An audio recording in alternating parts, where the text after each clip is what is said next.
મેહોણા તાલુકામાં દાહોદ કરીને ગોમ છે આ દાહોદ મો મારો દાહોદિયો ગો ગવરૈયો ભાઈ દાહોદ ના ઉલવાર બારીનો નોમ ગોગે અમરાશો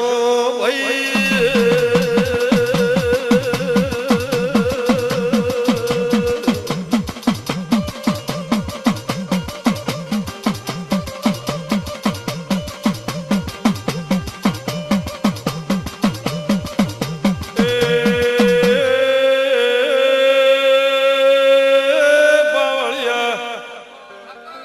મછી